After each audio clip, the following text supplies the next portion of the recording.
What's up, everybody? It's your boy Joshua Edwards, live from Brooklyn, New York. This is Panthers Pride Television.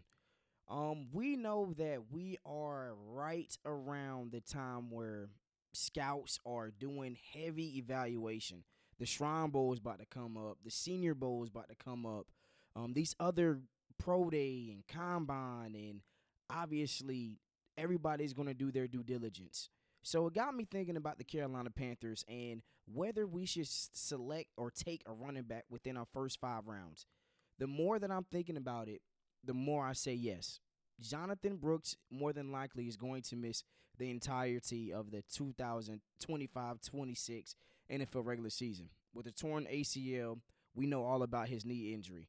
But Chuba Hubbard really scared me late last season. He was placed on IR. We had Miles Sanders, and I think we're going to move off of Miles Sanders this year. Miles Sanders, he has been a jag for the Carolina Panthers. One of the worst signs that we probably had in free agency. He has been a letdown across the board. And I think one way that we can kind of get ahead of the curve is by drafting a running back. Like Bryce Young, if you look at his numbers statistically, he was shining the best when he had a run game and when he was making plays with his legs. Like this was his game. This was his stats the last 5 games.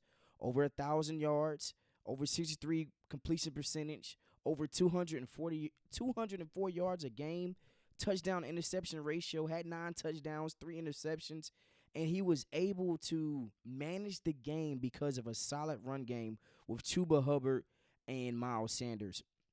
So I think if we really want to succeed, we got to draft a guy.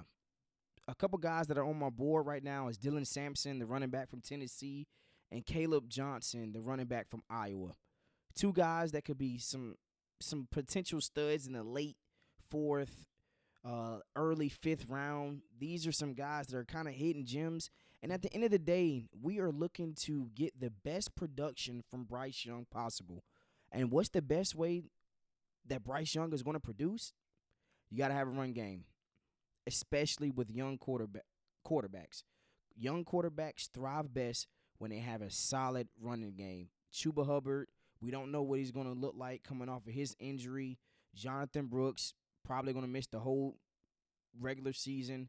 I am not trying to have Raheem Blackshear in my backfield. He's not a difference maker. Now, I'm not saying these other guys are going to be difference makers, but he damn sure ain't a difference maker. Chuba Hubbard, we need somebody else to go along with him. So, Carolina Panthers, please make sure that you are doing your due diligence. Also, been reading some Sports Illustrated. What safety does the Carolina Panthers need to play? I did not know all of our safeties are going to be free agents at the end of this season. I mean, it's bad. Jordan Fuller was a safety who played for the Los Angeles Rams. We picked him up. He's a young guy, 26 years age. He only played 9 games this season. He came into the season on IR. 54 total tackles, 1 forced fumble, 0 interceptions. And then when you look at his numbers compared to the other two that are also going to be free agent, Xavier Woods and Sam Franklin. Xavier Woods played all 17 games this year, age 29. He's getting up there in age. 119 total tackles, 3 interceptions. Sam Franklin played 10 games, age 28. He was more of a special teams guy, 8 total tackles, 0 interception. Didn't really have an impact. But what guy should we pay? Based off of these numbers, you got to pay Xavier Woods. He's by far the better safety of either one of the 3. He's better than Jordan Fuller. I understand he's older, but if we're really being transparent, like, I think we'll get a better bang for our buck with Xavier Woods. He was a Pro Bowl type of guy this year. I think if we continue just to build around him on the back end, Sam Franklin pisses me off. I don't know if I can even say that. Excuse my French.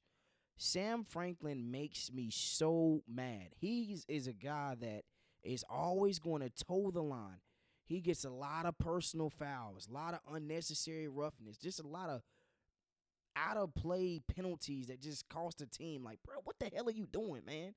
And I'm not even referring to last year. I'm talking about 2 years ago when I was first watched him with us. Like, dude, what are you doing? The play is over, bro. Like, you don't have to come out here and try to be Captain America. Like, let's tone it down with Sam Franklin. You're not a guy. You're just a jag. And Jordan Fuller, I mean, has not been an asset at all. He has been a huge liability. 9 games played. We signed you. I think it's time to move off of you. There's going to be some other guys there at the safety position. Like, Xavier Woods is going to be there. Hell, Tyrann Mathieu is going to be there. I know he's old, but we got Trayvon McCord, the safety from the Raiders. You got Javon Holland, who I would love to see us pay for out of Miami. Give him a max deal. Damn it. Jeremy Chin, let's spin the block back on him, even though I think he's going to stay with the Commanders. And Justin Reed. Like, these are some guys that we need in the secondary. Our secondary is in shambles. It cannot just be J.C. Horn. And our best player on the back end can't be Xavier Woods. He's about to be freaking 30. Sam Franklin, wake up. Jordan Fuller, this is why we signed you. You're young. You have potential. Bro, wake up. If we're giving you 50 million, 40 million, whatever million, and you're this young, like, I need you to wake up, bro. Like, you're on your second team for a reason. There was a reason why the Rams didn't pay you. There was a reason why we took a chance on you, because we saw something. I just need you to perform, man. At what point am I going to get a return on my investment? Sam Franklin, I think we let him walk. It's that time. And let's just call it for what it is, man. But I do just want to just change gears just a little bit. Now, Mel Kiper. Mel Kiper is some guy, is a huge ESPN NFL analyst when it comes to college football players. What Mel Kiper says, if you don't know who Mel Kiper is, I'm going to get to him in a minute. What Mel Kiper says, you have to take with a grain of salt. I remember to this day when Mel Kiper went on national television and said, gosh, what's the quarterback name? He told us that Jimmy Clausen was going to be a guy. If he wasn't, he was going to retire. We replaced Jimmy Clausen the next year with Cam Newton. Now, this is what Mel Kiper said. Like I said, what he says, you got to take with a grain of salt. Mel Kiper, when asked about who the Panthers should draft overall at number 8. Regardless of Bryce Young's potential, you can't win a game with a defense that purist.